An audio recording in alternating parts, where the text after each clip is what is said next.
to some violent content, parental discretion is advised. Let's get this party started. You ready? Ladies and gentlemen, welcome. 3, 2, 1. 0. Little Hand says it's time to rock and roll. Bring the noise. Broadcasting live from Felony Flats and behind the veil of darkness. The mayhem behind the mic broadcast crew is about to flip the switch from down below to high above. Welcome to the Red Light District Junior Hockey Talk Show with the Irish Pirate and Special Greg, better known as the BS Boys.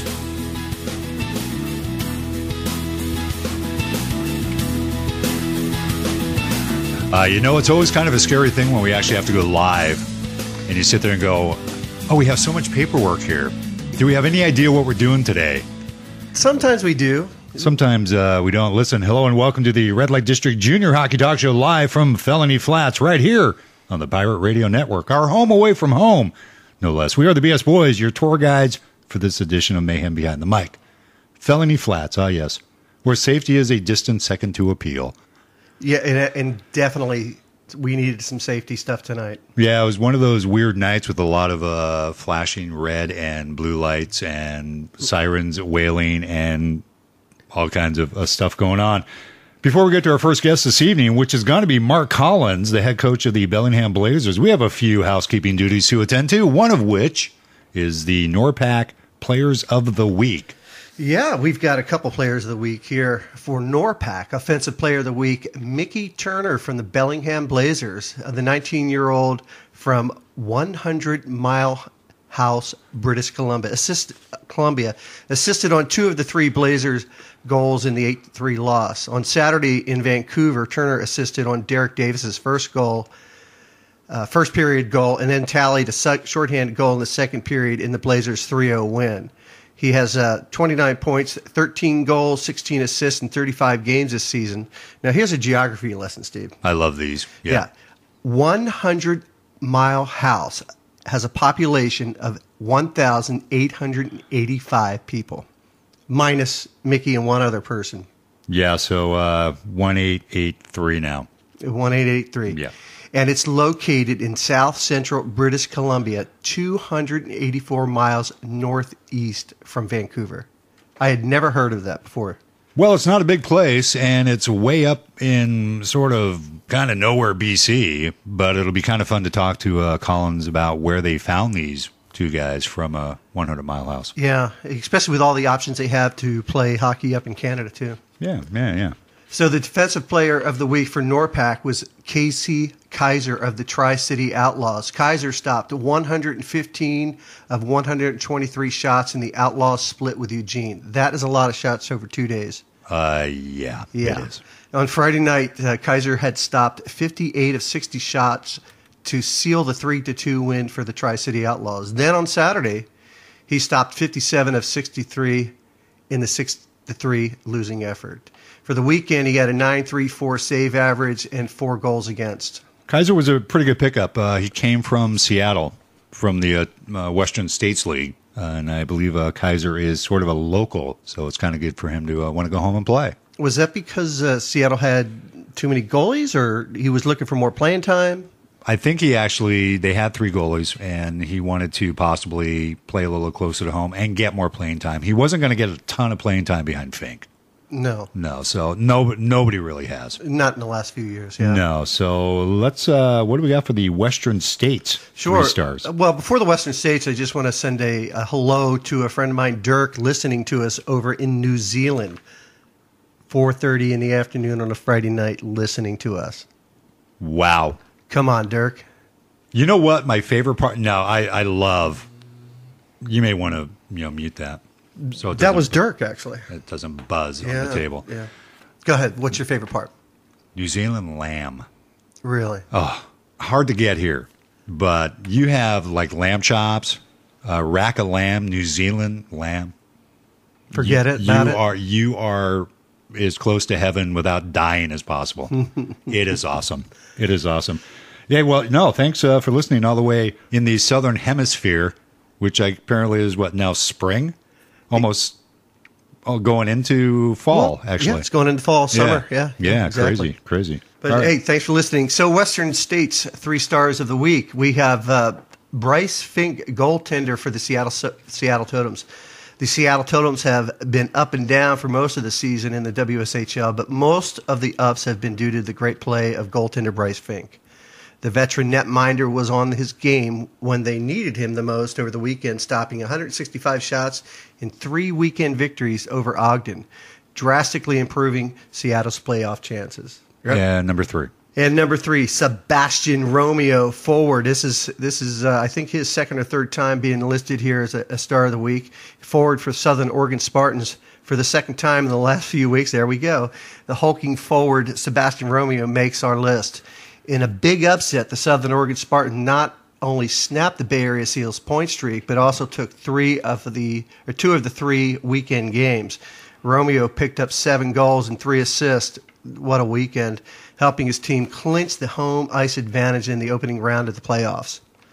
Honorable mentions from Northwest Division will be Connor Haney from Seattle, Sean Holton from Ogden, and then Kirk Van Arkel from Idaho, and Martin Tolkner from Salt Lake City.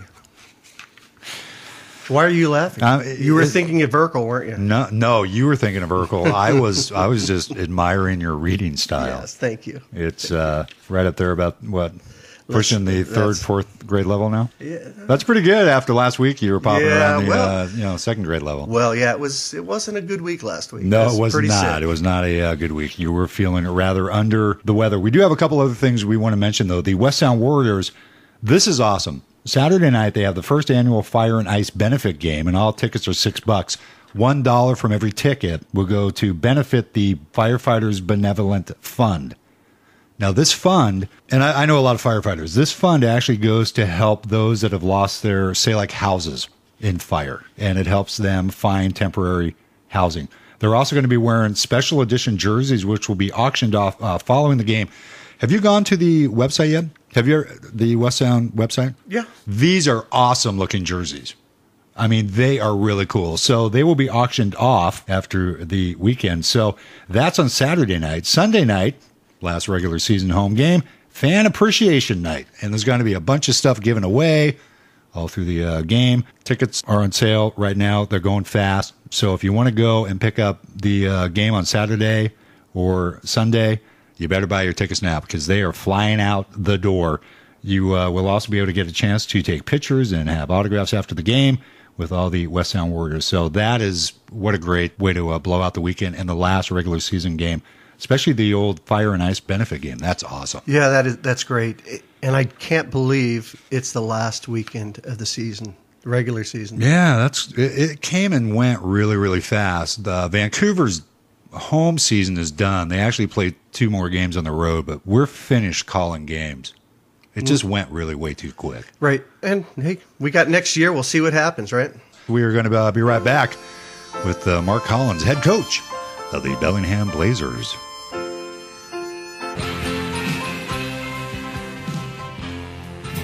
Artificially flavored with imitation talent, here they are once again, the BS Boys.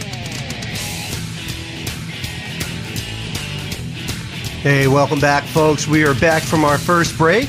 That was a quick one, man. It was. Sometimes you got to make them quick, right? Well, yeah, especially when we have so much to do tonight. Yeah. Way too much to do. Well, and it would be quick because anytime you got a Bruce Springsteen song on, it's at least 5 or 6 minutes, right? Those are epic songs. Yeah, they are not short. They are epic songs. Hey, on the line, we've got head coach Mark Collins of the Bellingham Blazers. Coach Collins spent the last 2 years as an assistant coach with the Wenatchee Wild U18 team. And prior to that, he was the head coach of the Whatcom Warriors. He's also the hockey director at the Bellingham Sportsplex, coaching the Learn to Play Hockey program for youth and adults. Hey, Mark, how are you? Oh, not too bad, boys. How are you? Excellent. Oh, doing well, man. How's the weather up there? It's really wet and soggy down here. Oh, it's disgusting out. I'm so tired. Isn't of it the rain. horrible? Yeah, it's just we got a leaky roof in the rink here, and we got buckets out in different places, and so yeah, it's getting a little tiring. Wow. Yeah, that's bad. That gets to be a long day. Running around chasing drops all over the rink, man. That is not good. Well, listen, thanks for joining us here on the talk show. Congratulations on the season. You guys have had what I would consider a very successful to date expansion year. Yeah, it's been there's been a few ups and downs. We got the late start, obviously.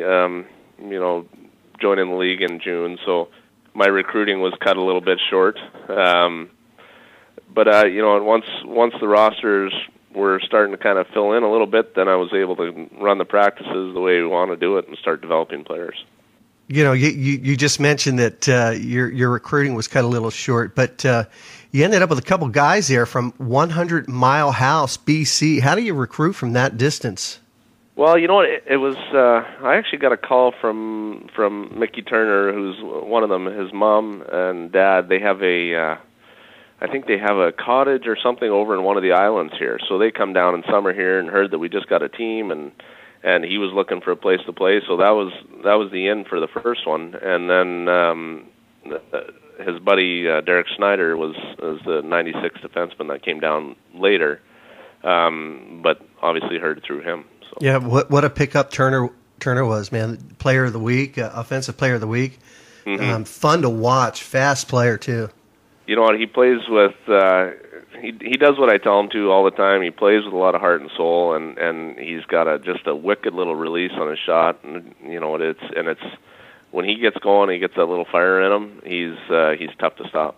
We actually saw him, and we made quite a few comments about Mickey last Saturday when you guys were down here. Not a bad season, 13 goals, 16 assists, 29 points. The thing I kind of like about him, though, is he does all the little things away from the puck really well, and that's what we were commenting on.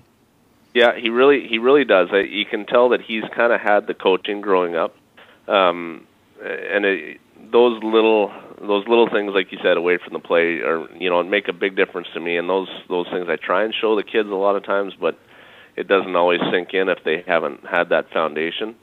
But yeah, that Saturday night game, he was dominating that game. Yeah, he was a fun player to watch. Now, it's kind of a stupid question, but I'm going to ask you anyway. Are you surprised at the success of a first-year team without a lot of recruiting that you guys finished third in the division? No, I'm not. I run a pretty structured practices, and I work hard, and I expect a lot out of my kids. From that perspective, I'm not surprised because I expect them to win, and I expect them to want to win, and we create that culture here. And I think that, once I have the players and I have them and they're bought in to what we're trying to do, and it makes a big difference. You yourself, you've played high school, junior hockey with Notre Dame Hounds and. Yep. Selkirk, or Saskatchewan, received a scholarship at North Dakota State University. Very nice. Yeah. When did you decide to, think about coaching? It was funny. I was when I was done playing, I had my teeth knocked out, and it was kind of traumatic for me, and I stopped playing. I think I might have been 24, 25, something like that. And when I moved out here I first moved to BC and then moved down to Bellingham, and I was around the rink and started playing kind of men's league and got in touch with one of my good friends, Garth Butcher. And he was coaching the midget team here, the Whatcom Warriors, and I joined him and kind of been doing it ever since. And it was one of those things. I called him and I said, "Hey, Butchie, I want to do this. Can you show me?" And he kind of took me under his wing, and we worked together for a lot of years. So he was the one that kind of got me started. And obviously, my dad's coached for quite a few years and a lot of high-end players. So it's kind of probably in the blood, I suppose. Shattuck St. Mary? Yep. Yeah, he coached at Notre Dame, and he coached at Shattuck as well, and worked with guys like Zach Parise and obviously Crosby and a few other kids that aren't quite there yet, but are real good hockey players still. You guys are actually fifth in penalties right now in the league with 718. What kind of team do you consider the Blazers? Obviously, that low in penalties. Finesse with a little physical. Do you like to play more of the physical style and, let the guys with the hands wheel around? Or what exactly would you classify the Blazers as? Well, it's funny you say that because that's why I think last weekend was such an anomaly. Yeah. I don't know. That might have been one of our higher penalty minute games, that one last Saturday against you guys. But, yeah.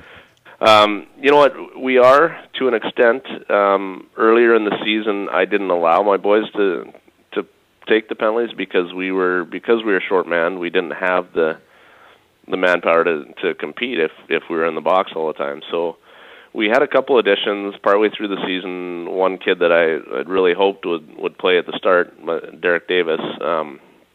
Once we added him to the roster, and he kind of came back and committed and said, "Yeah, I want to do it." He kind of changed the complexion of our team a little bit and added that physicality that we needed. But that said, I mean, we're a puck possession team. We thrive in those situations, but at the same time, when we need to be physical, I think we have the guys now to do it, which is the difference, is we didn't have that early in the season. So I think that's made the biggest difference. Well, you've got Eugene in the first round of the playoffs coming up next week, and you guys played them 8 times. You're 2-2 at home and 2-2 on the road. Mm-hmm. What are you looking for coming up next week? Well, it's going to be. It's funny. Somebody asked me the other day, and I said, "Well, I think anybody can beat anybody in this league right now." Eugene had those additions. I think they really upgraded their goaltending, and then the addition of Merritt and Arnold. And those other couple guys they added are going to make it real tough for us.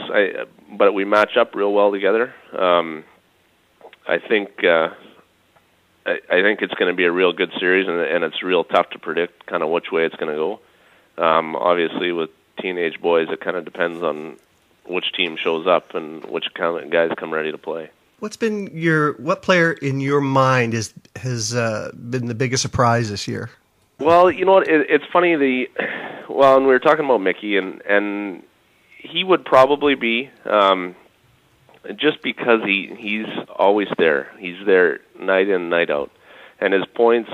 He should probably have another 15 to 20 goals, and just from near misses and things like that. So he's been a real pleasant surprise to me. Cody Rich and Mason Wade are guys that I knew had it in them. I know they can score. They're competitive. They bring it every night.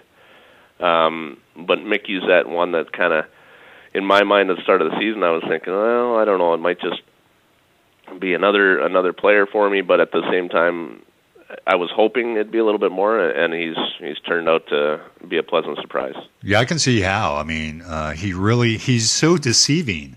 I mean, he's not a big guy. He's not a big guy. What is he, like 5'8"? 5'8" and maybe 165 pounds, something like that. Good size. I mean, he's got a little weight behind him on the 5'8" frame, and he's so, really deceiving. And we mentioned that on our broadcast. Just watching how deceiving that first step is, and that quick release that he's got. It's really deceiving. But you mentioned Cody Rich. Now, Cody's a local product from Bellingham, and 82 points on the season. The kid's tearing it up.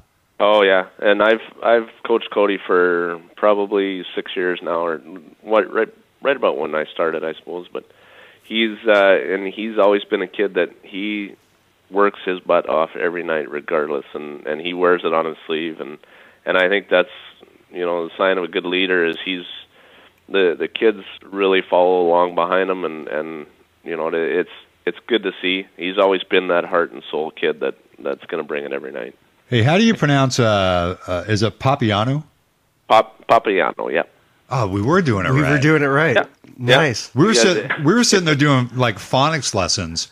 It took me about a month and a half in the season just to figure out how to spell his name on the game roster night after night. We're just going, it's a Papiuni guy. But yeah, okay. Well, good pass in the back for us. We're probably one of the few teams that actually got his name correct. You guys are pretty young. You have 292 players on the team. Is that correct? Yep, 292s. Wow. Maybe 3 or 4 93s, and everything's underneath that. So you guys are kind of built for the future. So this playoff experience right now may bode really well for the younger guys come next season. Yeah, obviously the further we go, the better it looks for the organization and everything. But you're right. We do have a younger team. We like Adam, for example, is a '96, and this is the first year I've had him and had the ability to work with a lot of these players. So, when looking toward next year, if we have this core group come back, then we're going to be that much further ahead. So you're right. It is built for the future, but I still think these kids, as young as they are, have what it takes. It's just we've got to get through that mental side. I think that'll be the biggest test for us against Eugene. Yeah, both goaltenders are fairly young as well. You've got Cody Foster's in '95 and Robert McDonald's in '94. Mm-hmm. How do you think they've handled the season? You know what, to be honest, they've been up and down. I kind of hope by this point that that one or the other would have kind of taken the bull by the horn, so to speak, and run away with the number one position. But you know what, they're really competitive with each other in a positive way, which is good. I'd like to see our goals against go down a little bit, but we're an offensive-minded hockey team, and the tough thing that I've had to get in these boys' heads is that we need to start preventing some goals every once in a while. Yeah. So not to put it all on the goaltending, but our D-zone play has been a little suspect at times. But that said, I mean, our goaltending, I can put one guy in and pull him and put the other guy in and not lose a step. So I think we're okay there. It's just we just got to make sure we take care of our zone to help those guys out a little bit more. Well, let's see. Cody is ranked number 4 in the league, 90% save average, 4.04 goals against. And then the numbers are kind of similar with McDonald, who's ranked number 5, 4.22 goals against. So the goals against are a little high, especially being like an ex-goalie coach that I am. We always love to see, over 90, under 3. Mm-hmm. But, that goals against is really a reflection of the team, and the save percentage is a reflection of the goalie. Now, with the McDonald, you have 2. You have Robert and Mark. Mark is the younger brother of Robert? Yeah, Mark's a 97. That's 15? And he's a kid that, I wanted to bring him on board this year and was kind of hoping he'd be our 7th defenseman maybe. Okay.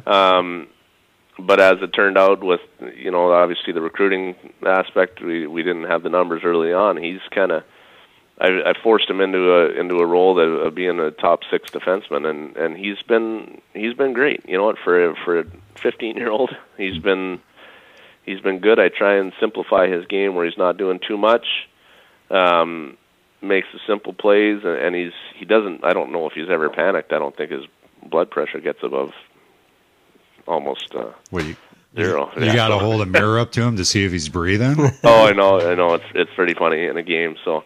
And then he goes and shows a little life there Saturday night. That was pretty funny too. It was. I mean, and he's a pretty good sized kid too, especially for being so young. Yeah.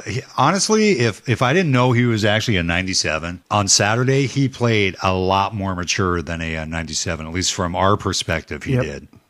He's come a long way this year. He really has. I think he's got great potential to move on, play Tier 2, and Div 1 college. I think as a defenseman, as an ex-defenseman, I see a lot of those skills in him, that the non-panicking, the making the right plays, right decisions. He's kind of a calming influence on the back end there. Was that a package deal for Mark and Robert? Well, no. Larry, their dad, had just moved here from Colorado and was looking for a place for the boys to play. So, and I hadn't intended on bringing Mark in until I saw him in the summertime, and I thought, you know what, this kid can play. He might not be ready this year, but he can play. So I wanted to make sure that I gave him that opportunity. Quick question, or a couple questions about what's up for after the season. What are your plans for recruiting as far as the spring and summer goes? Well, we'll probably either one of my assistant coaches or I will go to probably the junior placement showcase in Colorado in May, global showcase in Vancouver's in May as well, and then we'll probably hit Vegas in June, end of June. So, and that'll be the bulk of our recruiting. I think that I'm suspecting we're going to get a lot of kids just from reputation here. Now, I think we got a good product here. We have a good reputation. We do a lot for these kids as far as CrossFit and the practicing. We're on the ice quite a bit, and I think that'll speak for itself when I'm out there on the road and doing the recruiting. I think we'll get a lot of kids just based from that. We have a good Colorado connection, I think, at this point, as well as California. Do you guys have a goal as to how many people you want to bring into main camp? You know what? I haven't really. I'm still trying to just kind of gauge what our numbers are looking like, how many of the higher end kids I can get to commit before, or if they're not going to make tier 2 teams. So the biggest thing for me is I want to move kids on. I think that says more for your program than keeping them around. And so if I can get kids to a tier 2 level, I'm gonna do it. I'm gonna push for it. Between my dad's contacts and my contacts and my assistant coach Jake Seville, we should be able to move a few kids on. So that said, there'll be some spots open. So then when we're looking at it, if we look at a 30-person main camp, that should be an ideal one, I think, for us. And then we'll have probably first weekend in June, I'm going to try and run a prospect camp where I can get a few more kids out here that I think probably need to have a look, and then, based on how they do, invite them to main camp. Prospect camp and main camp will be up in Bellingham? Yep, for sure. We'll do the prospect camp in that first weekend in June, and then our main camp will start September. With your camps, are you going to be bringing in other people from the wild or your dad? Are they going to be coming in to help you out, or are you just going to be using what you have locally there? I'll probably bring in a few. We have a good relationship with a few of the BCHL teams as well. So I know in the I want to say first or second week in July we run our Collins Lead Hockey Camp, which is my dad and I, and we generally have a few BCHL coaches come down for that. So we got Henderson and Langley and a couple other guys, and I'm not sure what Wenatchee will be doing. But it'll more than likely be my dad, Jake Seville, and I, and then a couple others. We've talked to a lot of coaches on this show, and we usually ask them about kids moving up and what it's like to actually. You're kind of pissed off that they're leaving, but at the same time, you're kind of happy that they stick around for a while. Yeah. And I know the goal, especially at this level, is to move the kids up, go tier 2, and hopefully maybe even popping into the BCHL. Yep. You've got some definite talent there, and you've been a blast to watch all year long. And to be, in third position and playing Eugene first round in the playoffs, that's pretty good for an expansion club. I'm not really sure how you can gauge success on a first year, but if that's how you gauge it, you guys have done really, really well. Yep. Well, and you think we lost 7 of those first 8 games or something too early in the season. Yeah, that wasn't it wasn't the best start, but when it counts is right now. You guys are doing really well, and we're certainly going to be keeping track of how you guys do in later on shows and things like that. Real quick, for those listening, Bellingham does open up in Eugene March 5th, 7:35. You can catch that game on EugeneGenerals.com, free of charge, no less. I wish everybody else would do that, but Fast Hockey charges everybody. And then game 2, Bellingham at Eugene, March 6th. Looks like game time 6:35, so they're kind of changing that up on us. Mark, we do appreciate the time you spent here on the talk show with us, and we wish you nothing but the best of luck. Well, thanks for having me, gentlemen, and anytime you want to talk, I'm always available. All right, man. Well, we're not, but thanks for the offer. We appreciate that. Okay, Mark, best of luck, man. Good luck. We'll keep track of you guys through the playoffs. All right, thanks, guys. All right, take care. Take care. Mark Collins. Good one. Yeah, that was awesome. It took a while to get Mark on. He wasn't feeling real well the last time we tried to have him on, but definitely worth the wait. That was Absolutely. good. That was a lot of fun. We're going to take a quick break and get everything organized here. We're going to run through the NORPAC, ADUB, and Western States stuff coming up, schedule and past games and playoffs and, I don't know, anything we can really think of to flap our jaws to, simply because that's what we do here at the Red Light District Junior Hockey Talk Show. Thanks for joining us. We'll be right back. Proof that minimal education produces minimal results. Here they are once again, the BS Boys. I'm not really sure that's true. I don't know if the minimal education produces minimal results. Why is that? Well, because look at me. Yeah. I mean, I'm a high school graduate. Yep. I'm a college graduate. Yep. I have my master's. You do? I have my PhD. Whoa. Yeah. You're hiding things. I'm a doctor. And I'm still an idiot. I'm still here doing talk radio on the internet. Felony Flats. This is the Red Light District Junior Hockey Talk Show. We do appreciate everybody being on board this Thursday evening. Great interview. If you weren't with us a little while ago, Mark Collins from the Bellingham Blazers stopped by, gave us a talk. Great job. If you'd like to call us, 971-258-2840 is the phone number. And why? Because after we do all the league reports, we're going to be talking about bad parents Bad at hockey parents. games. Embarrassing. We've been there. A lot of people have been there. We've seen it. We've heard it. And we thought it'd be kind of fun to talk about. And it'd be even more fun if you want to send us an email or call us. So 971-258-2840 is the phone number. Email bsboys@live.com, boys with a Z. You can talk to us about bad parents at hockey. You've all seen them. They're all there. In fact, you might be one of them. Who knows? Not you, Special. No. I tried to stay out of that. But we've got some pretty interesting stuff to talk about there. So NORPAC, what's going on with NORPAC there? Well, we have got West Sound. They basically took first place. Eugene second place. Bellingham third, and we still got the last spot for the playoffs. Yeah, it's still up open for grabs right now. So West Sound, 37 games through last weekend, 29 wins, 8 losses, for a total of 58 points.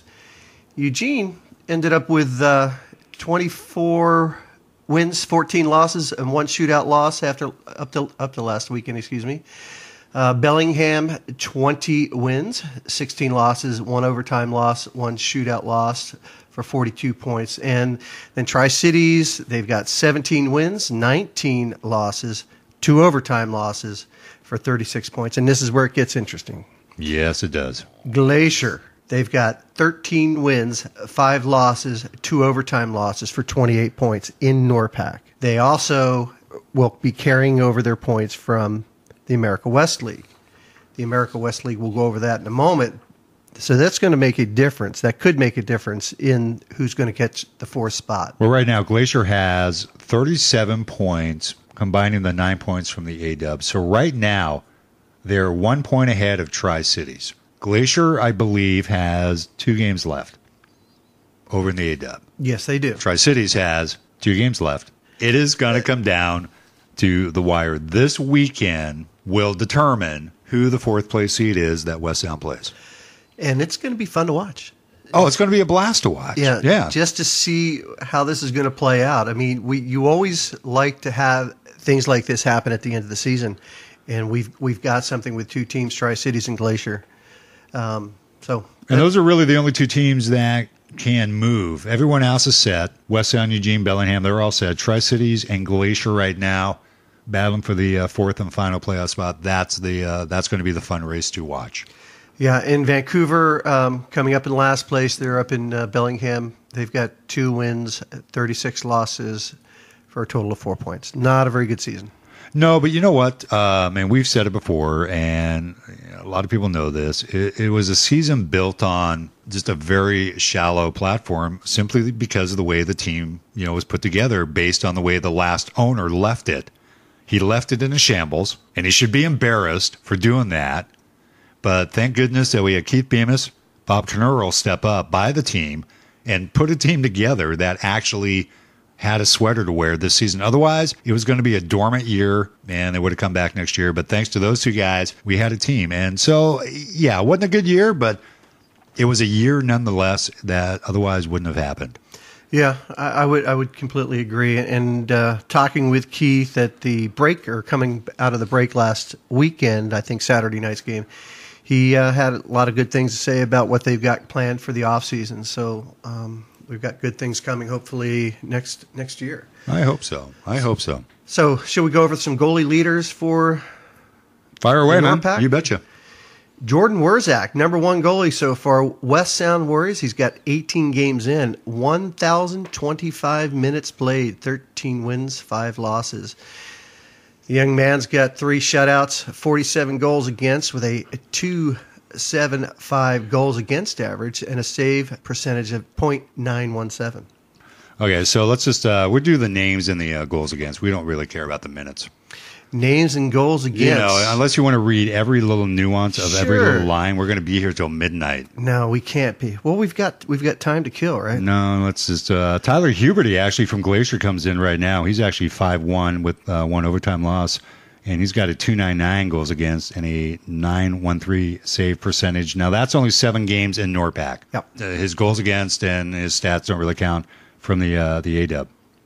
Then the West Sound Warriors other goalie, Forrest Savell, he's got 21 games in, 60 goals against, and a .911 save percentage.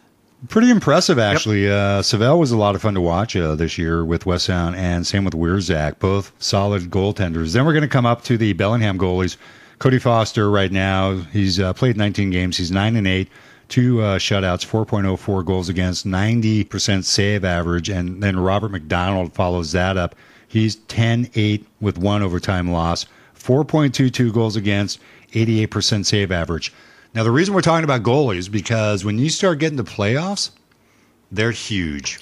They've got to be. And Collins was really spot on saying that really neither one of these guys have stepped up to take that number 1 position, and they're both pretty young. Goaltending is massive in the playoffs, so it'll be really interesting to see how these 2 young men deal with the pressure of Eugene with the new look that Eugene's got going on. Yeah, I mean, that the additions that they brought in with goalie, bringing Merritt back in Eugene, it's just done nothing but help them since they got into town. Yes, indeed. Scoring leaders again, we've got West Sound Warriors, Kai Wilkins. There's no surprise there. He's got a total of 37 games in, 45 goals for, 71 assists. That's just amazing, 71 assists for 116 points. Right now, the only one that's actually over the century mark in point production is Kai Wilkins. Cody Rich in Bellingham actually comes in second.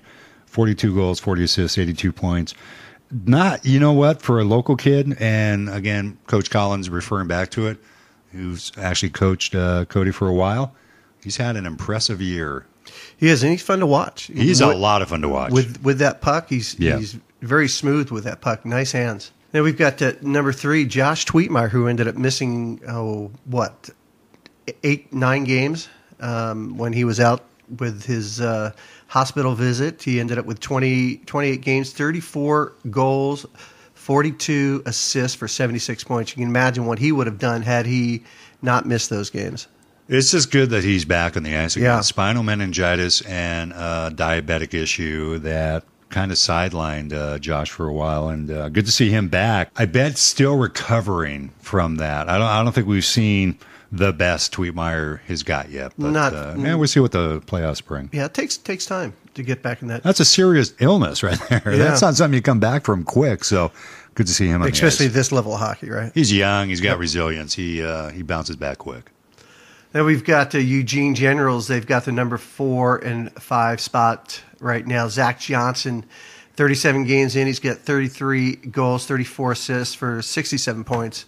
And Hunter Hartman, he ended up with 22 goals, 43 assists for 65 points so far. Those guys will be huge in the playoffs for Eugene, both Zach Johnson and Hunter Hartman, as will Connor Bambico, and Merritt. defenseman. Merritt.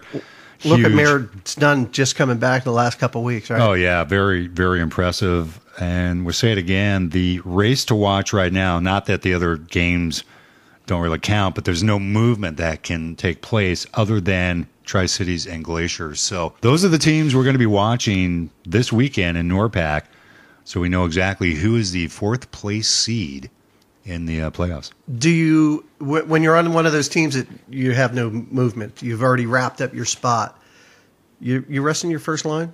No. No, I'm not. I wouldn't. No. I keep the boys moving. I keep them in game mode because the playoffs, there's really very little time between. You have games this weekend, and then playoffs start Tuesday.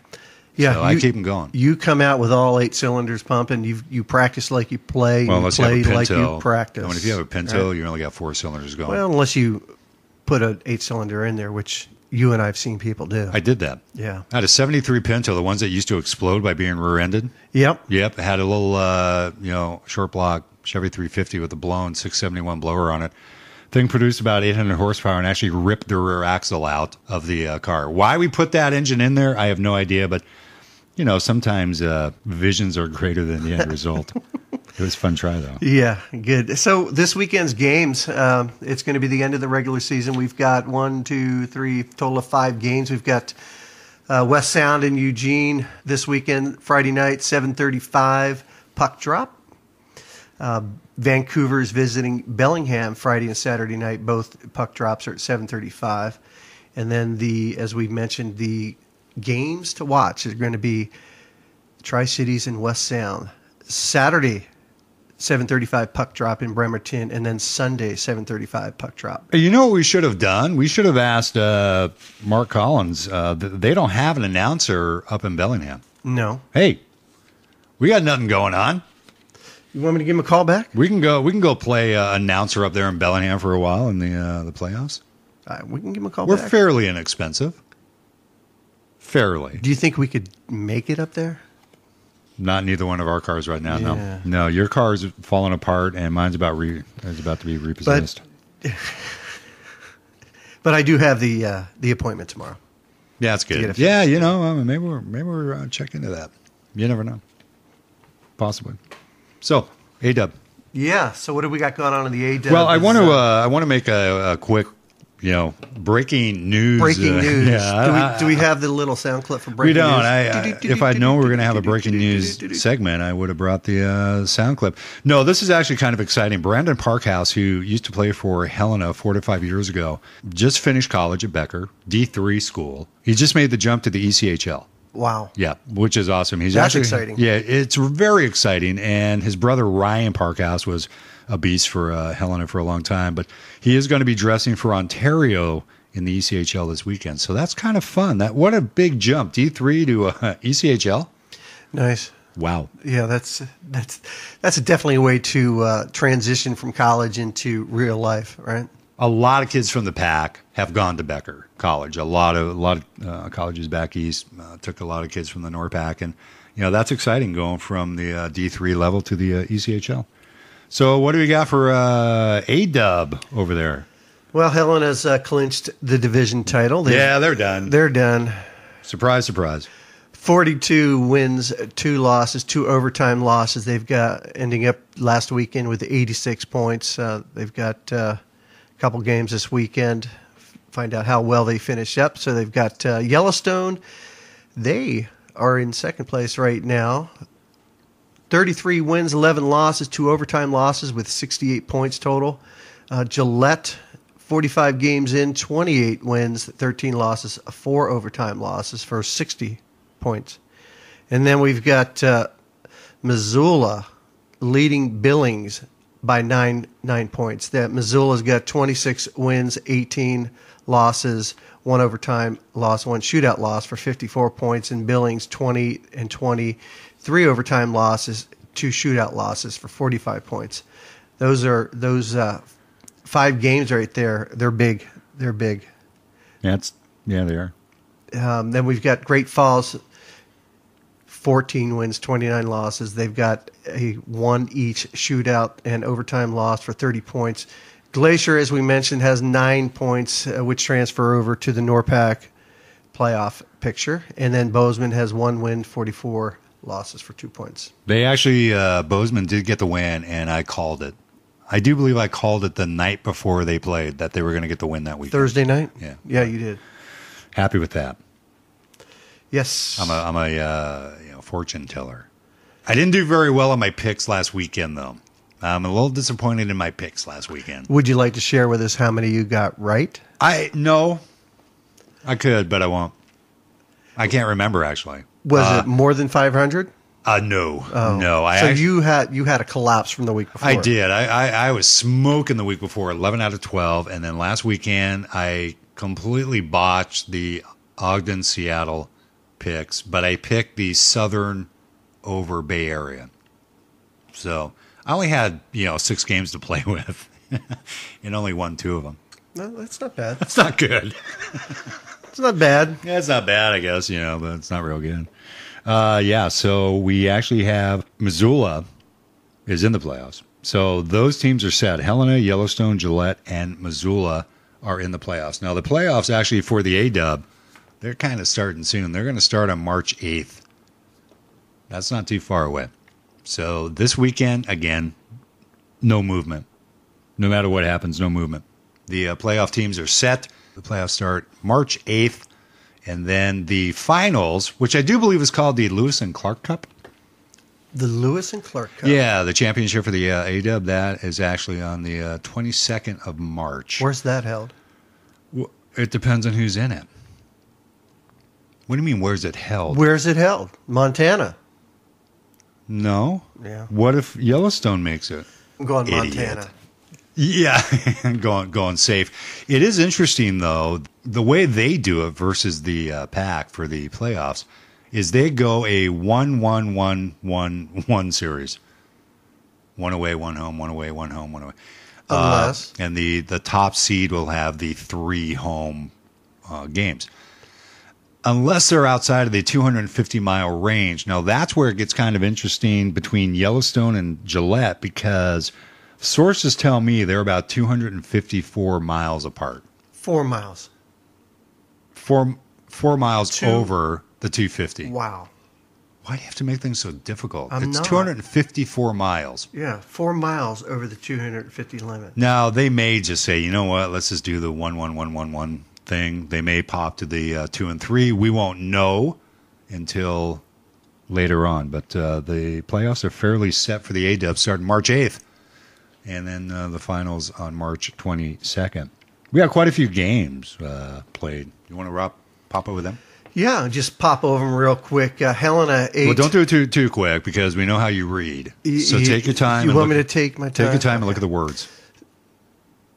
Okay, that's a little too long. All right. Helena beat Glacier on Thursday night, and we were actually watching that game. We were, yeah. While we were getting set up, 8-0. Then on Friday night, we had Billings take Bozeman 6-3. Gillette 4, Great Falls 1. Friday night, Yellowstone 5, Helena 4.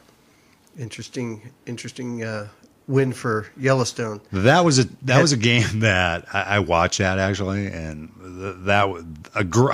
phenomenal job for Yellowstone. Really building up momentum, being in second place. They can't really catch Helena, but I'll be honest with you, Helena just didn't look like Helena. It was just a completely different look that night. And it just seemed like a lot of individuals playing a team sport that night. Well, that's not how you want to get into the playoffs. You don't want to run into the playoffs like that. You want to run into the playoffs strong. But Helena's been they've been set for so long. Sometimes, the mind wanders, and they've actually got Hell Week going on right now. It's always the week prior to the playoffs, and the boys are just being drained getting set for the playoffs. Getting them focused. or beat down, one or the other. I don't know. One or the other. Then last game of Friday night was Missoula 10, Glacier 2. Then Saturday night, Billings took Bozeman 6-4. Great Falls took Gillette 3-2. Missoula 6, Yellowstone 5. Helena 15, Glacier 0. There's a stomping right there. They came back and made a statement. Yeah. And then Great Falls beat Billings 5-2 on Sunday. Yeah, the Helena beating of Glacier, I think, was a kind of an exclamation point for the loss after Yellowstone, but Making a point one way or another. They came out hard, and Glacier will actually be in the A-Dub next year. They won't be doing a split schedule next year. So we talked a little bit about that last weekend, about possibly having more teams come into the NORPAC because we are losing Glacier. Well, it makes sense with them being so close to that area. Oh, and the travel is horrendous. So, I mean, if Glacier makes the playoffs, and, right now, either one could go, Glacier or Tri, that's going to be a long drive for Glacier over to here, and whatever team here popping over to Glacier. Yeah, real quick, again, if you want to give us a call on the line of BS, feel free, 971-258-2840. We'd love to hear from you. So the upcoming schedule for this weekend, to finish the season up, we've got Yellowstones and Billings on Friday night, 7:30 puck drop at Centennial Ice. Friday night will also give us Bozeman and Great Falls at 7:30 puck drop. Again, these are Mountain Time. Yes, they are. Gillette at Helena, 7:35 puck drop at the Helena Ice Rink. And Glacier and Missoula will round it out on Friday night at the Glacier Ice Arena. And then Saturday, we've got Gillette and Bozeman, 7:30 puck drop at Haynes Pavilion. And Great Falls on Saturday, 7:35 puck drop at Helena, at the Helena Ice Arena. And then Billings and Yellowstone, 8 p.m. start time at the Victor J. Riley Ice Rink. And then Missoula and Glacier at the Stumptown Ice. And that'll wrap it up for the season on the A-Dub side. And then, the second season begins. Playoffs begin. And it's going to be a lot of fun to watch these teams. We've never really been all that involved in a lot of all the different leagues we're talking about on this show. We've always been sort of involved in NORPAC because that's really any place we've ever stayed. 5 years broadcasting for a NORPAC team. It's really fun to see the difference between the A-Dub and the NORPAC and the Western States. They all have their unique personality, and it's a lot of fun to watch. And style of play, too. Hence the personality. Yep. Perfect. So, Western States, Idaho Junior Steelheads have basically wrapped up first place. 40 wins, 1 loss, 1 overtime loss, 81 points. Southern Oregon Spartans, they've wrapped up home ice advantage for second place. Yes, they did after very good showing down in Bay Area. Yep. 25 wins, 17 losses, and 1 overtime loss for 51 points. Ogden Mustangs, and I believe that's who the Southern Oregon Spartans will be playing in the first round.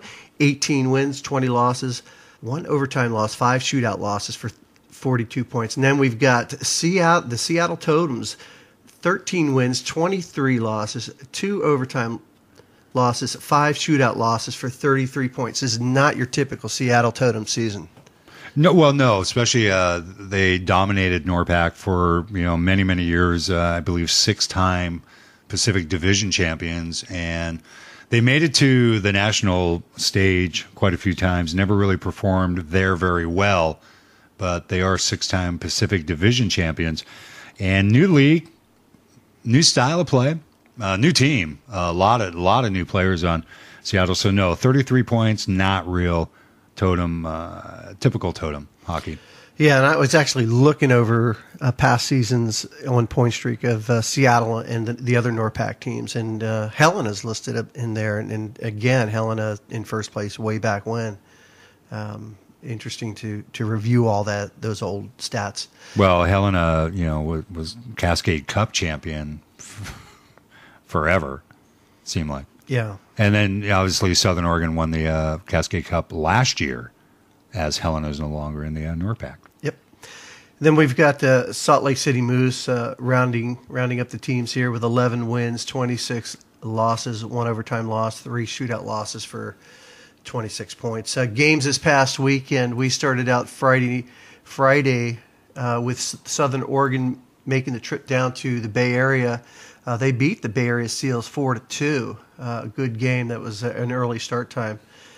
Salt Lake City Moose ended up losing 6-5 to the Steelheads in a good game. That was a really good game. That was a fun game to watch. Yeah, and then we've got the Seattle Totems 4, Ogden Mustangs 2.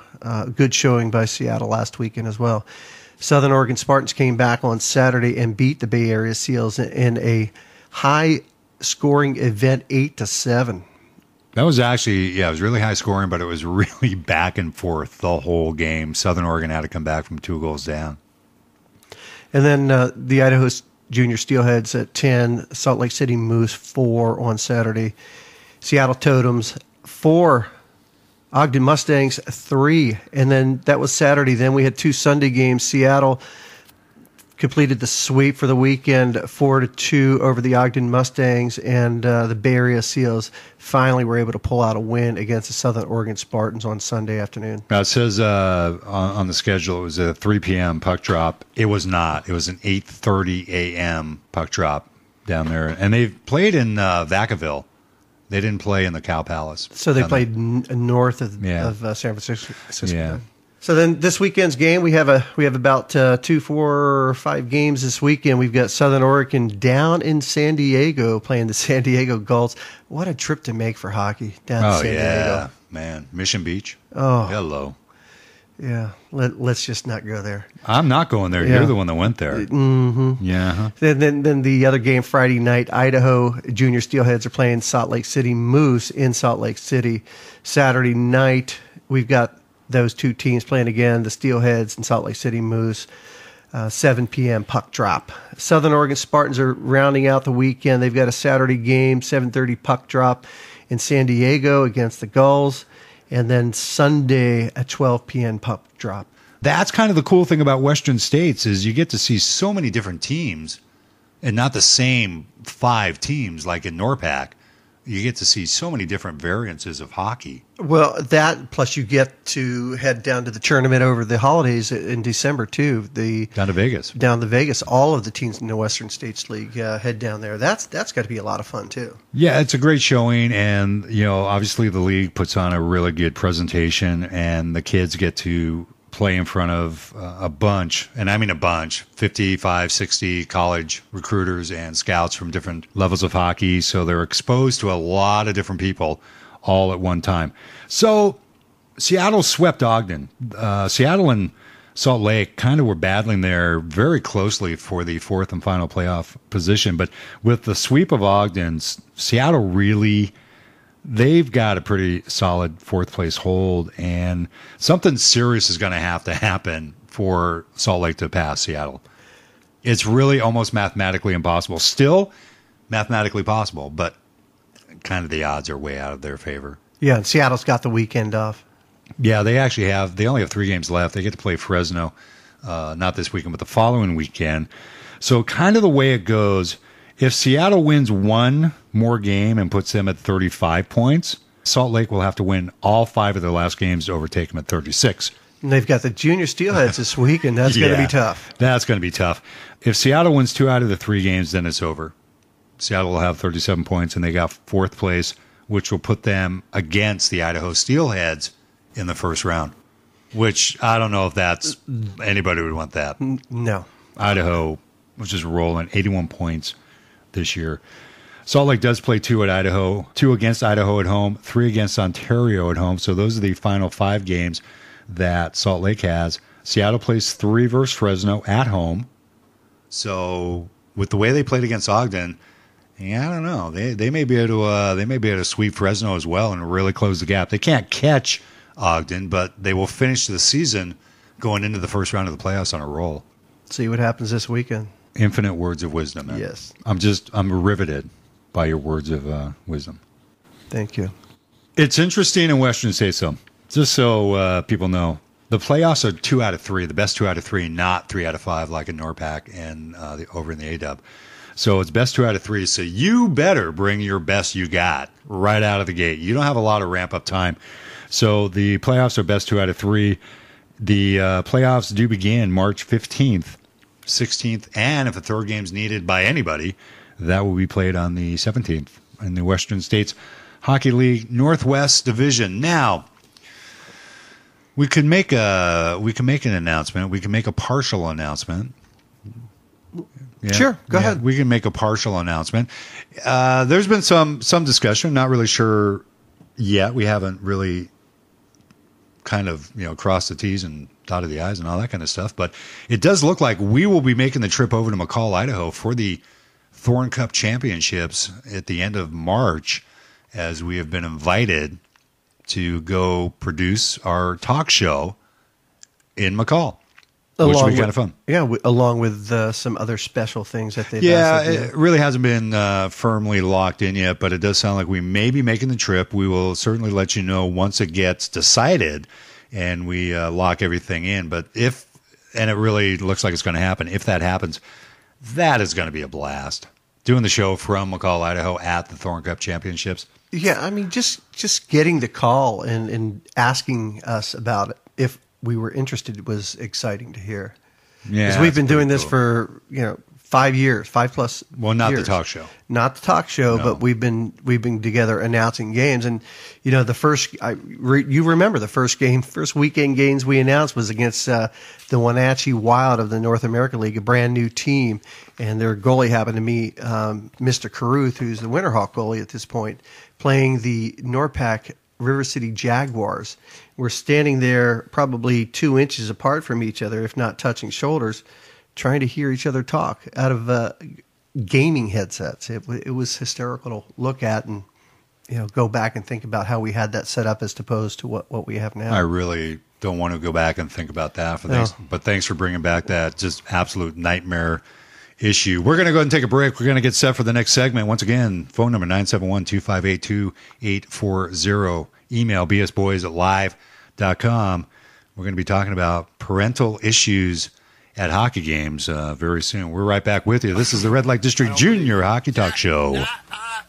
Don't touch me.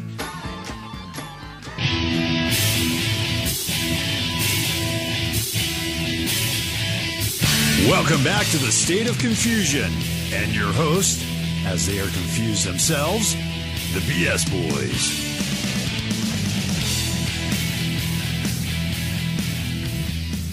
I think he's nuts. I think he should be kicked out of minor hockey. I think most parents should be kicked out of minor sports. Parents ruin minor sports, baseball, football, basketball, hockey, whatever you want. I was one of those coaches. I had to deal with parents on my own son's team and on other teams. They're mostly disgraceful. It's brutal. You can't do anything to them. But I'm glad they made a stance with this guy. It was ridiculous what he did. Someone should have came over and whatted him from the opposition. But that's a message you got to send. As I said, parents ruin minor sports, all minor sports. Barry Melrose commenting on a story out of Richmond, BC, where a Vancouver Pee Wee hockey coach tripped another kid as they were going through the, shake 'em hand lines, stuck his leg out, tripped the kid. Kid fell, hurt his wrist, and now that coach is actually going to be serving 15 days in jail. And banned from coaching. You can see it on YouTube if you want to go out and watch it. You can just do a search for it, but it was ridiculous what the guy did. It really was. I mean, the guy's 48 years old, coaching a Pee Wee hockey team, and you put your kids in this position, and the moron trips a kid going through the handshake line.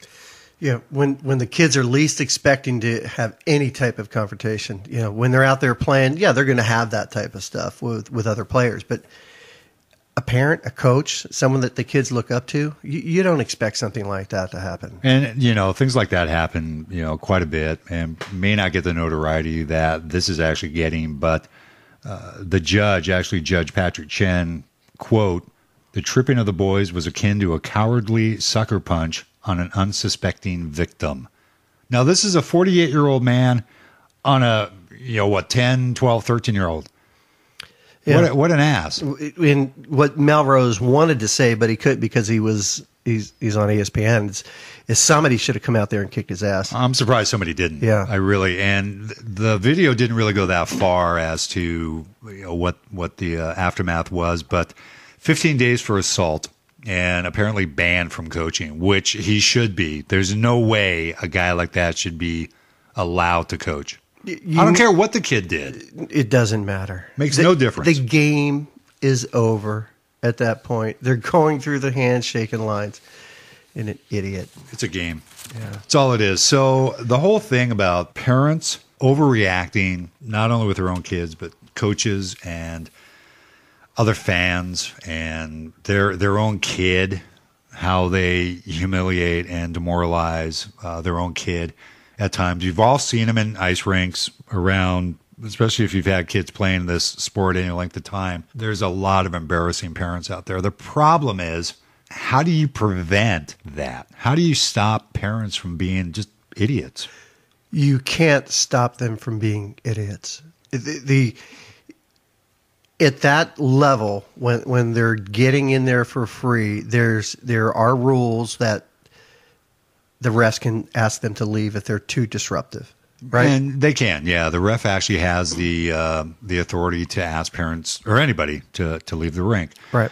But that's just if they hear them being yelled at on the ice. What about parents yelling at other parents or attacking other parents in the stands? The ref has no say-so on that. No, they don't. Well, a few years ago, when our boys, I think it was one of the last years our boys played with the Junior Hawks, we had to sign a letter that was the parents' code of conduct for the Portland Junior Hawk Association, and we had to read it. And sometimes you just sit there, you'll sign it, but they made you read it before you signed it to make sure that you understood. There's no yelling at refs, no yelling at other teams, no yelling at players. You come out there, be supportive, and make sure that you understand that it's a game and these are kids that are playing the game. Well, and you would hope that most people would abide, but obviously they don't. And the thing that really kind of there's this other little soundbite that we got, and I'm going to play this for you. Okay. I do believe this is absolutely ridiculous. Listen to this. Just because he's a midget. Really? He's not a midget, okay? He? Enough. He's a hockey player. Well, Enough of your midget. Thank you for calling my son a midget. Don't touch me, or I'm going to cave your fucking glasses in. You got that? Thank you for calling my son a midget. I got everything on Don't tape. touch It's me. okay. I got it all on tape. Or I'll cave your glasses in. You got me? You threatened me. What am I threatening you? Don't touch me, or I'm going to cave your glasses in. I got him on this. I got him on tape there. Got him on tape. It's the second time he's called this kid a midget since last game. They're hockey players. Just because the kid's small, he gets a penalty for a headshot because your kid's small? You got that on camera? Yep. Good. Absolutely. I got it all on camera, pal. Good. That's why I brought it. Unsportsmanlike. I'm supposed to be sportsmen here. It's just the game. It is. It's just a game. But the irate guy, is a guy named Jason Boyd.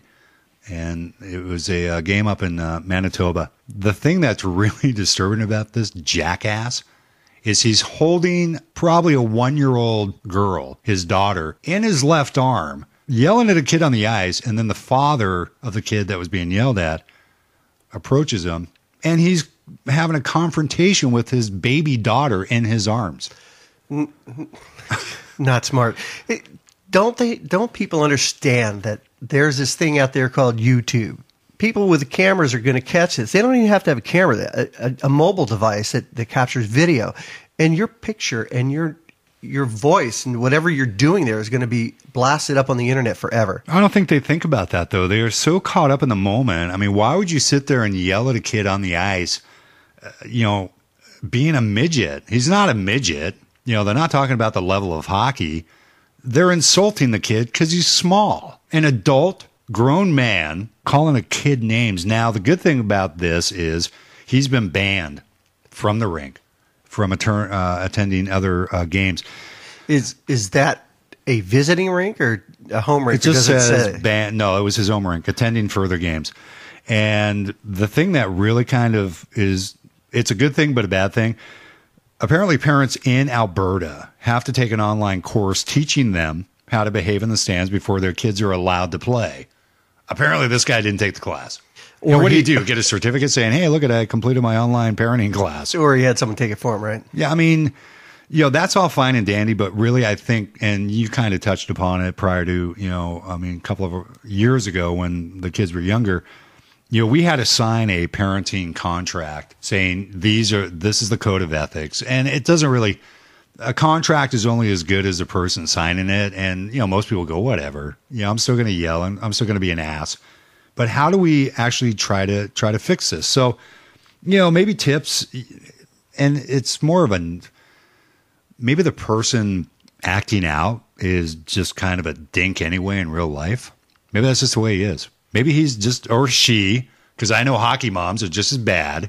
Oh, yeah. They're not just dads. But it's just this overabundance of whatever to be an ass at a ice rink. Just encouragement. Don't belittle anybody. I don't care if encouragement, good or bad. You have to take the bad with the good, but you have to reduce the negative influence. Yes, if something bad happened, whatever, it's a game. Your kid's not going pro. The likelihood of them going anywhere to make a living playing hockey is next to nil. It happens. Look at Park House. Yep. It does happen. But it's all about timing and who sees your kid and how much money you want to spend and waste trying to get him in front of people. You have an extra $300,000 to spend, on a kid going to camp after camp after camp after camp and being cut from team after team. I mean, just God almighty, just whatever. They're not going to be superstars. Just let them be kids. Reduce the negative influence. How do you solve something like this? Well, like you said, you can't solve it for everyone. But when a team notices that they've got a parent that's getting out of control, there's things that a team or the organization that team belongs to can do. They can have a conversation with the person.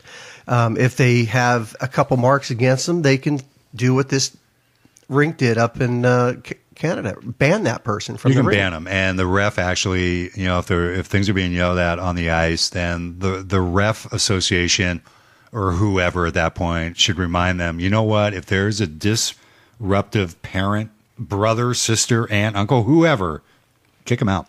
Get rid of them. They ruin it for everybody. And I've seen that happen. And sometimes when the ref is older, it's easier for them to kick a parent out. When you've got some of these younger refs at the midget and the squirt level, some of those kids are intimidated by those parents, which is another issue. And that goes back to the rink. Really, there should be a rink monitor at every game, crews in the stands, and if there's a parent yelling at other parents or being disruptive with the game, that person should just have the authority to say, you are done. And you're gone. This is a bunch of parents yelling at a ref, and the ref actually takes care of it himself. Listen to this. No goal. He kicked it. He kicked it in. Come on. No goal. You can't kick the puck in, buddy. You're staring right in the play. You guys, it's right up his foot. You're looking right at it. open up your eyeball. Now, the guy that was heard in the background saying, goodbye, you're gone, that was the ref yelling at the two dads in the stand, and they were removed from the rink. Good. So that's what that goodbye was. He stopped the game. It was a center ice faceoff. He stopped the game and pointed at him. And again, you can see all this on YouTube if you really want to, take a look at some stupid footage. But the ref did the right thing. He actually booted them out of the rink. And that's a way that the refs have to take control in those type of games. Just don't put the puck back in play until those parents take themselves out of the rink. Now, when you get to the level where you're actually paying to attend, we talked with Jared Bowen about this. Most of the time, he's not even going to listen to the parents or people in the stands. I have seen, though, on occasion where it's gotten so bad that they've had to remove parents in those pay or fans in those pay-for-play games. Well, they've been eliminated, but the problem is, how do you prevent it? It really starts from ground zero, I think, at the beginning of the season. You really have to sell the fact that it's not always about winning. I've seen it in youth football horrendously. It's always about winning. But it's not about winning. It should never be about winning. You're going to drive your kid away from this game, the greatest game on the planet, by your attitude. Faster than you can spend $1 at a nickel store.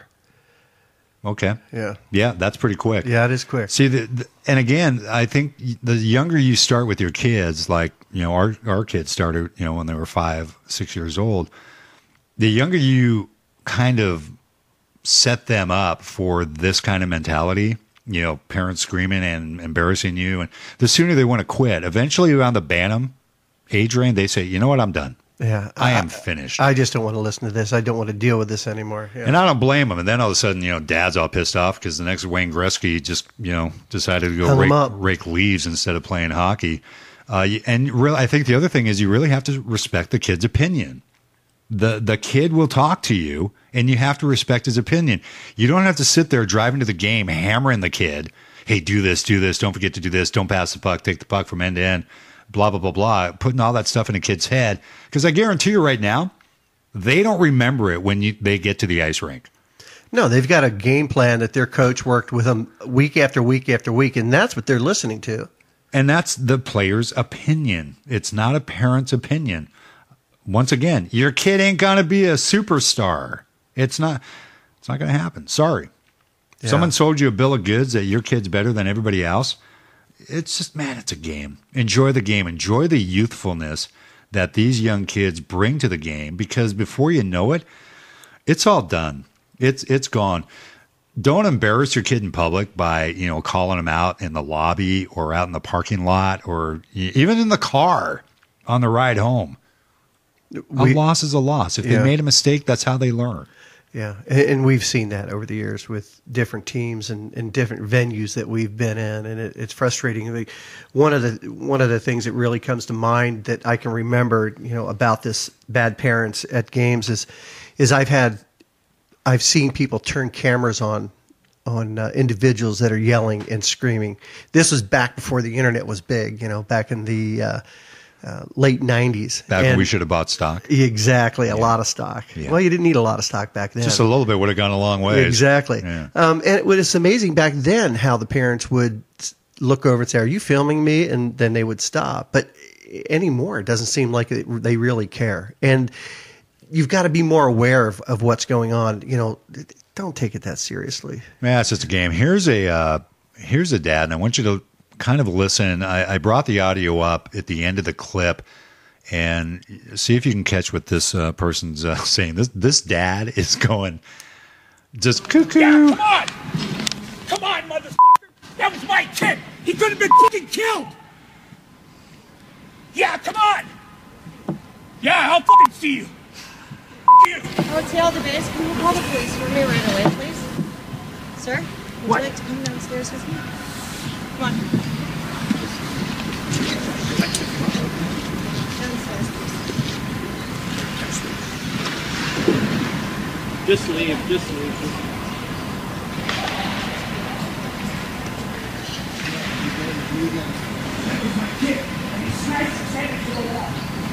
He was still bitching about it going down the stairs because I don't know if you caught it, but the woman that came up and approached him actually radioed for the front office to call the police. That's what she said. Wow. And they called the police on the guy. Yep. Well, with the way that he was acting, he should have had the cops called on him. Ridiculous. I mean, I cut half of that out and, had to bleep a good chunk of the other, swear words going on. But you get a picture of what he was yelling at and what words he was using in public, no less, about a hockey game. And you've got kids there, you've got parents, other parents there, you've got grandparents there, and who knows who else is there. And the guy's sitting there just yelling and screaming F-bombs. It's just ridiculous. So, yes, there is a way of controlling it. The problem is, the problem may be bigger right now, and it's going to be up to each individual parent that decides to put their kids in this sport, how to maintain, because the sportsmanship does begin in the stands. And that really is what set the tones. Yes, refs are going to make a bad call. Your kid's going to make a bad play. Your kid is going to let in a bad goal. They're young. They're trying to learn the game. You see parents pacing up and down the plexiglass. You see goalie parents behind the goalie, pounding on the plexiglass, just doing things that they think are probably helping. But if you spent a few seconds inside your kid's head, it ain't helping. It's not helping at all. And it's just not it's not the image of the game we want. Not by the impression of these idiots. How would you expect your kid to grow up and understand the difference between right and wrong when you're constantly acting like an idiot at a rink like that. I mean, what are they going to do? They're going to start yelling. You know, you could have a kid that just starts yelling at the coach and just starts yelling at the ref because the ref made a bad call. I'd love to see these people, yell like this at a circus. At a circus? Oh, you dumbass clown! Get out of the ring, you stupid elephant! Stupid lion! Learn how to growl, lion tamer. idiot. Yeah. Or church. Or nah, it's overstepping the boundary. No. There's a gentleman. His name's Greg Dale. He's a sports psychologist out of Duke University, and this is what Dr. Dale says. What is the mindset of these offending parents? Yeah, parents are much more involved in their kids' lives than they've ever been before. They spend a lot of time and money, and I'm a parent as well, and can certainly begin to be guilty of that as well. But we spend so much time and money trying to help our kids be successful, many times to the point we don't even have a life of our own outside of that. And when that's not going well, people begin to act much differently than they normally would. And not only living vicariously, maybe the unrealistic hope that they may be raising the next LeBron James. Right. Yes. The investment that they're hoping to get a return on is that great contract or a college scholarship. And it's clearly, the odds are very, very much against that. And they see maybe failure on the field as a reflection on them as well. Absolutely. Let's talk about tips. You've got some great practical information on how to stop this before it starts. And the first is stop it before it starts. Leagues and parents have to be proactive in what they do. And one thing we can do is assign parent ambassadors, people that are designated to squelch potentially violent situations, and everyone should know who those people are and know that they're going to interact with you if something actually happens when you misbehave. And you also had a tip in like a parental advisory committee, yes, where they sign a sportsmanship pledge, like the kids have to do in many cases. Unfortunately, we're at that point now where people should be required to sign a parental code of ethics saying, you know what, I agree to behave this way. It doesn't mean they're going to do that, but at least they've designated that they will actually try to do that. And remove yourself from the situation. Don't engage in a parent who's losing their mind. The worst thing you can do if you're a parent and someone's talking bad about your son or daughter or yelling at the officials or something like that, the worst thing you can do is actually intervene with those people. You need to remove yourself from that situation, be above the fray, so to speak, and just allow that to take care of itself, and go find somebody else who can take care of that. And explain the lollipop tip. I enjoyed that. What parents have done in different youth sports around the country is give all the parents a lollipop. And when you show up that lollipop in your mouth to scream a little bit, or you're getting out of control, and if you get a second lollipop, that's a pretty good indication you need to settle down. Need to cool off. And finally, it's just all about the kids. That's it really bottom is. Line. Sports can teach great life lessons. We just need to remove our ego. We need to check it at the gate. Remember that it is about the kids. It is about the kids. Everyone has an opinion on how to fix this issue, and everyone can come up with all these solutions. It begins at home with a realistic expectation of your young athlete. Now, this isn't only at the youth level or the junior hockey level.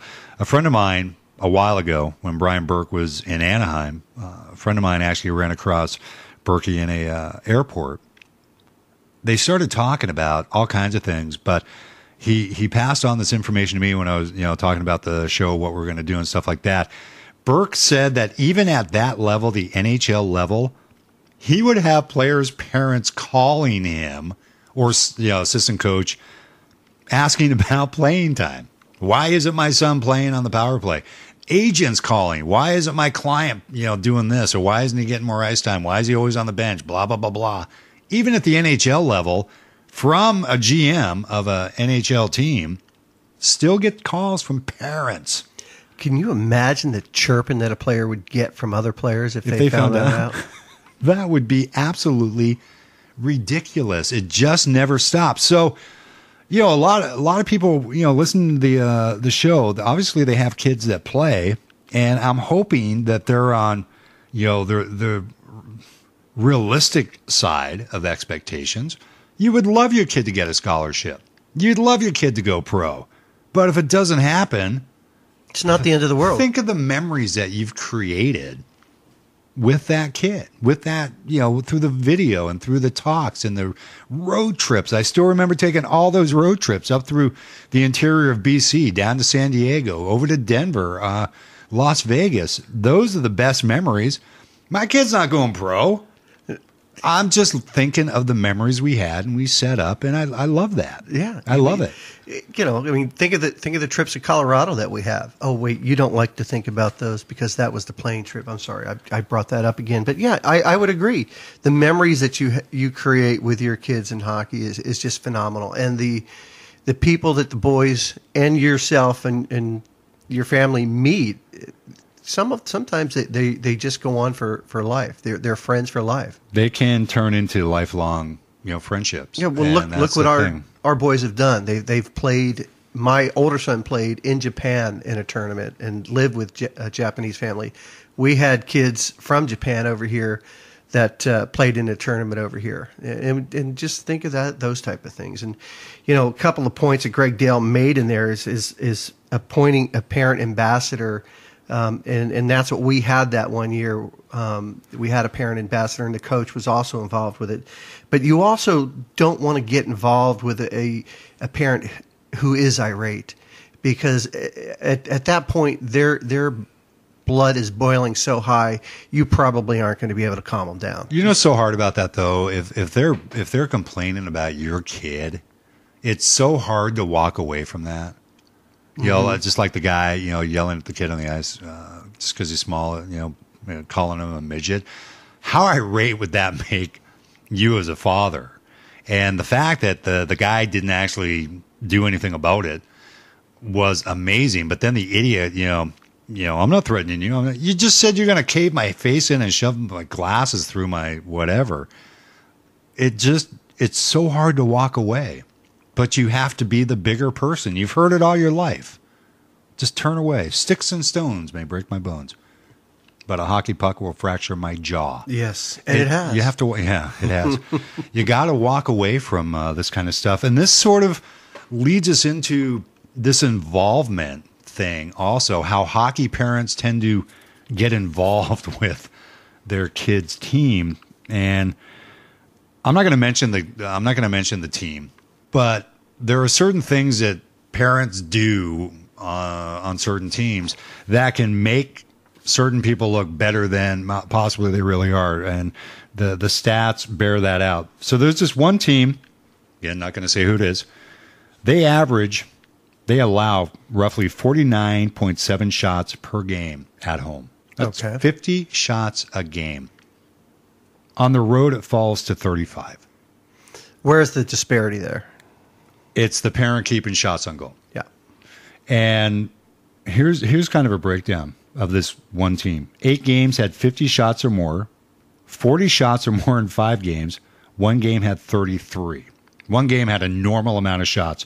On the road, it drops to 1 game, 50 or more. 3 games had 40. 7 games had 30 or more. 4 games had 20 or more. Realistic shots on goal. Yeah. It's not really doing anybody any good if you're going to pad the kid's save percent average. Eventually, he's going to have to go and come out of the shadows and actually stand up on his own 2 feet, face 30 shots and let in 4 goals. You're going to have a really lousy save percent average. But and again, it's not that they're probably doing it maliciously, but I was watching a game. I watched the video and the game live stats coming up, and there's no shots on goal, none. All of a sudden, 4 shots pop up on Game Live. 1 shot over the crossbar, 3 shots show up. A foot outside the pipe, 2 shots show up. They're not even shots on goal. They're not even shots on goal, yet they're being added to the. Well, and we've talked about that on many occasions where sometimes they just don't know what a shot on goal is. You've got some volunteers. If you're a hockey parent, you know what a shot on goal is. If you're a goalie parent, you definitely know what a shot on goal is. And we talked about this before we kind of went on the air, is that there was a time in Vegas that when the boys were playing, the tournament required 1 person from each team to keep track of shots on goal. And then at the end of the game, they compared the sheet and found the average. So if one guy was like way off in no man's land, and the other guy was way low, they would average the shots. But at this level of junior hockey, you're just ringing it up. And whether you're like batching them. I don't know. But for the length of time I watched this one game, just to see what was going to happen, there were no shots legitimate shots for like a minute and a half, yet shots kept showing up. Well, I can tell you, I have seen players assigned to count shots. And some of that didn't go very well, though. No, that doesn't go very well. I have seen players not paying attention and 2 or 3 shots go in. They don't catch those. No. If that person's responsibility is to be capturing those shots, they should be paying attention. But,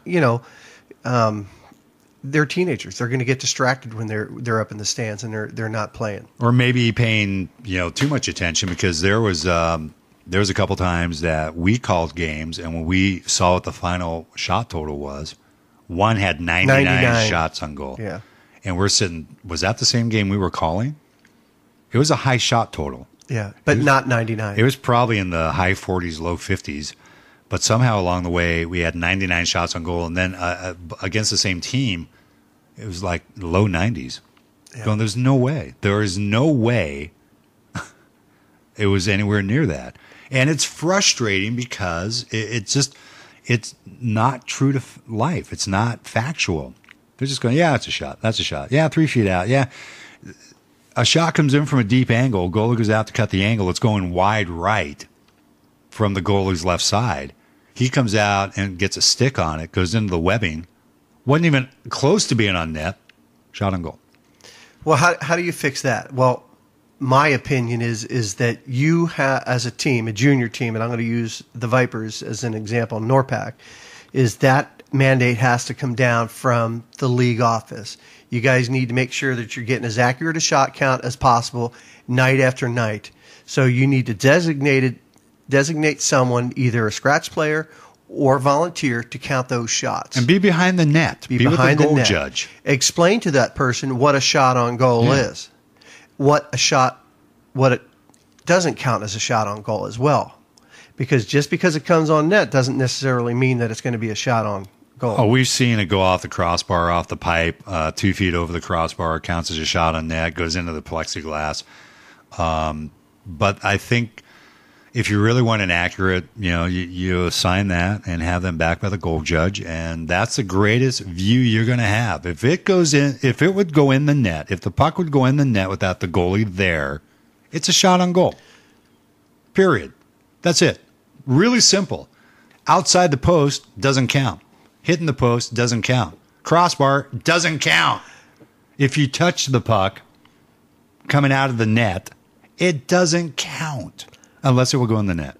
Well, again, I don't think you could put the person who is in charge of turning that light on when there is a goal in charge of counting the shots, because what we've seen this year, we've seen that light go on when the puck ends up on the back of the net. We've seen that light go on as soon as the player winds up. I was actually a couple games ago, I was outside in between periods, and the goal judge comes up, and one of the I can't remember what team it was, so it was the other team, reached back in the net and covered the puck from the inside of the net to the outside of the net. We're going delay game penalty. Right. Well, the goal judge puts the light on, thinking it's a goal. And in between periods, he comes up and goes, was that a goal? I'm going, it was on the back of the net.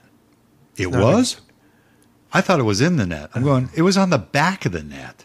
And if we can see it from where we are, with that really bad eyes, 7 feet, 8 feet away from that. And I can understand the confusion. Maybe it did look like it was in the net, and you are supposed to trigger the light if there's any doubt. But when a goalie reaches from inside the net to the back of the net to cover it, it's not in the net. And the sad thing is he had to ask me if it was a goal. Oh, no, it wasn't a goal. It was on the back of the net. So, the whole point here on the rant and rave is you just want to step back and enjoy the time. Expectations, kid ain't going to be a pro, might get a pretty good scholarship out of it, go play in college to extend the playing days.